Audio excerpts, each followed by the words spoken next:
Let's get going. Now let's put some fire in this rocket. পৃথিবী থেকে প্রায় 250 mile উপরের কক্ষপথে আন্তর্জাতিক মহাকাশ স্টেশন বা মহাকাশ গবেষণা কেন্দ্র অবস্থিত। নাসা ও বিভিন্ন আন্তর্জাতিক সংস্থার মাধ্যমে বিজ্ঞানীরা 24 বছরেরও বেশি সময় ধরে সেখানে গবেষণা চালাচ্ছেন, যা আসলে পৃথিবীতে বসে সম্ভব নয়। একটা লম্বা সময় সেখানে অবস্থানের কারণে শরীরে নানা পরিবর্তন ঘটে নভোচারীদের। মানবদেহের গঠন ওজনহীনতা মহাকাশের পরিবেশের জন্য উপযুক্ত না।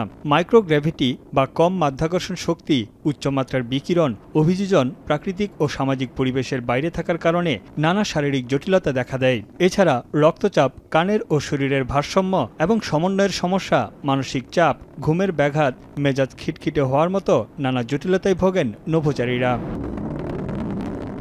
দীর্ঘ সময় মহাকাশে অবস্থান করলে নভোচারীর হাড়ের ঘনত্ব কমে যায়, দুর্বল হয়ে পড়ে পেশি, শরীরের তরল প্রবাহের স্বাভাবিক প্রক্রিয়াও ব্যাহত হয়। চোখের সমস্যার সঙ্গে শরীরের কোষ ও টিস্যুতে ঘটে পরিবর্তন। মহাবিশ্বে উচ্চ শক্তির বিকিরণের সংস্পর্শে বাড়ে ক্যান্সারের ঝুঁকি। এছাড়া ডিএনএ, মস্তিষ্ক, হার্টের সমস্যার সঙ্গে রোগ প্রতিরোধ ক্ষমতাও কমতে থাকে নভোচারীদের।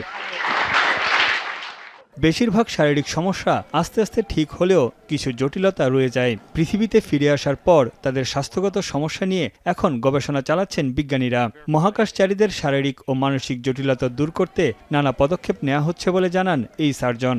We have them periodically do a battery of cognitive tests to see if we can measure any kind of change in their reaction time and performance and things like that while they're out on mission.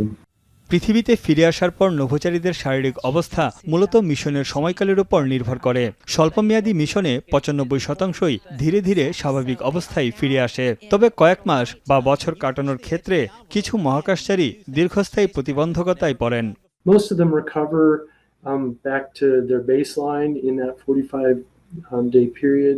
The one that takes a little bit longer is the bone and reabsorbing calcium that may have been lost. That can নভোচারীদের মস্তিষ্ক, হৃৎপিণ্ড, পেশি, kidney, ত্বকের পরিবর্তন, রোগ প্রতিরোধ ক্ষমতার নিয়ন্ত্রণ ও রক্তচাপ নিয়ে সম্প্রতি বেশ কিছু গবেষণা প্রকাশিত হয়েছে, যেখানে দেখা যায় যারা গড়ে প্রায় 5.5 মাস মহাকাশে ছিলেন, পৃথিবীতে ফিরে আসার 1 বছর পর তাদের হাড়ের ক্ষয় বেড়েছে গড়ে 2.1%, হাড়ের শক্তি কমেছে 1.3%, যা পরে আর পুনরুদ্ধার হয়নি। 2024 সালে 26 সপ্তাহ মহাকাশে থাকা নভোচারীদের 90%ই মাথা ব্যথার কথা জানিয়েছেন।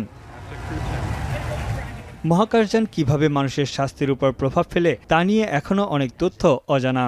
দীর্ঘ সময় ধরে মহাকাশ ভ্রমণে নভোচারীদের ফুসফুসের কার্যকারিতাকে কিভাবে প্রভাবিত করে সেই সম্পর্কে তথ্য খুব কম। এছাড়াও প্রজনন ক্ষমতার উপর সীমিত গবেষণা পরিচালিত হয়েছে। তানভীর জানি, এখন বিশ্ব।